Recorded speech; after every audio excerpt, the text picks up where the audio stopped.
இந்த காணொளியை தொடர்ந்து பார்க்கிறதுக்கு முன்னாடி மறக்காம தமிழ் ஜனம் சேனலை சப்ஸ்கிரைப் பண்ணிடுங்க. மதுரை திருநெல்வேலி தேசிய நெடுஞ்சாலையில் இருந்து சத்தியமங்கலம், ஆண்டார் கொட்டாரம், கல்மேடு, இளமனூர், ஒத்தவீடு ஆகிய பகுதிகளுக்கு நாள்தோறும் ஆயிரக்கணக்கான வாகனங்கள் சென்று வருகின்றன. இந்நிலையில் பாண்டியன்கோட்டை பகுதியில் கடந்த 15 ஆண்டுகளுக்கு முன்பாக சாலையின் இருபுறங்களிலும் செயல்பட்டு வந்த கல்குவாரிகள் முறையாக மூடப்படாமல் இருப்பதாக புகார் எழுந்துள்ளது. அதிலும் கருப்பாயூரணி சத்தியமங்கலம் செல்லும் சாலையில் சுமார் 1 கிலோமீட்டர் தூரத்திற்கு செயல்படாமல் இருக்கும் கல்குவாரிகளின் பள்ளங்களால் விபத்துகள் ஏற்படும் அபாயம் நிலவுகிறது. இந்த 2 பக்கம் குவாரின் இருக்கிறதுனால இங்கே ஸ்கூல் குழந்தைங்களோட வேன் அதிகம் போயிட்டுருக்கு. அது போக மற்ற வாகனங்கள் ஒரு நாளைக்கு ஒரு 2000 வாகனங்கள் மேலே கடந்து போயிட்டுருக்கு. மிகப்பெரிய ஒரு விபத்து நடக்கிறதுக்கான வாய்ப்புகள் அதிகம் இருக்குது. இது ஸ்கூல் வேணால் கூட இருக்கலாம், இல்லை மற்ற ஒரு ஃபேமிலிஸ்க்கு கார் போகுது, பைக் போகுது, இது அப்படியான வாய்ப்புகள் அதிகம் இருக்குது. எனவே இதை ரொம்ப குயிக்காக மாவட்ட நிர்வாகம் இதை மூடுறதுக்கான வேலையை பார்த்தா இந்த பகுதியில் உள்ள மக்களுக்கு எல்லாம் யூஸ்ஃபுல்லாக இருக்கும்னு நினைக்கிறேன். ஏன்னா ஒரு விபத்து நடந்து அதுக்கப்புறம் அதை மூடி மக்களுக்கான இழப்பீடு கொடுத்து அதுக்கடுத்து நடவடிக்கை எடுக்கிறத விட ஒரு விபத்து நடக்கிறதுக்கு முன்னாடியே நடவடிக்கை எடுத்தால் ரொம்ப நல்லா இருக்கும்னு நினைக்கிறேன். நாள்தோறும் ஆயிரக்கணக்கான வாகனங்கள் கடந்து செல்லும் பிரதான சாலையின் இரு புறங்களிலும் இருக்கும் கல்குவாரி பள்ளங்கள் குறித்த எச்சரிக்கை பலகைகளோ தடுப்பு வேலிகளோ இல்லாத காரணத்தினால் அச்சாலையில் செல்லும் வாகன ஓட்டிகள் அச்சத்துடனே பயணிக்க வேண்டிய சூழலுக்கு தள்ளப்பட்டுள்ளனர். திருவிளக்கு கூட இல்லாத இந்த சாலையில் இரவு நேரங்களில் பயணிப்பவர்களின் பாதுகாப்பு கேள்விக்குறியாகி உள்ளது. சொன்ன மாதிரி 15 ஆண்டுகளாகவே இந்த பகுதி இப்படிதான் இருக்கு.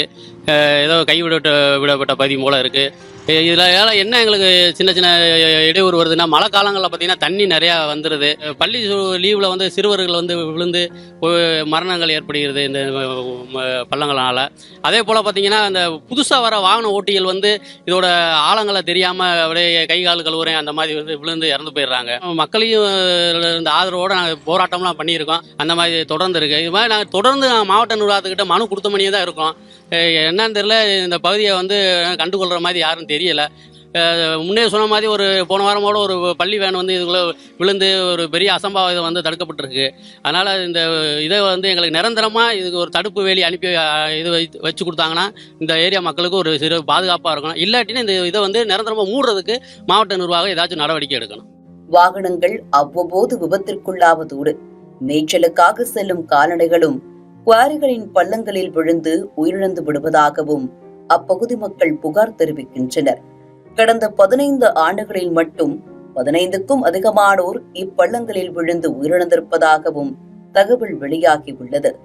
ஆபத்தான சாலை குறித்து பலமுறை புகார் தெரிவித்தும் தற்போது வரை நடவடிக்கை எடுக்கவில்லை என்பது அப்பகுதி மக்கள் மத்தியில் கடும் கொந்தளிப்பை ஏற்படுத்தியுள்ளது.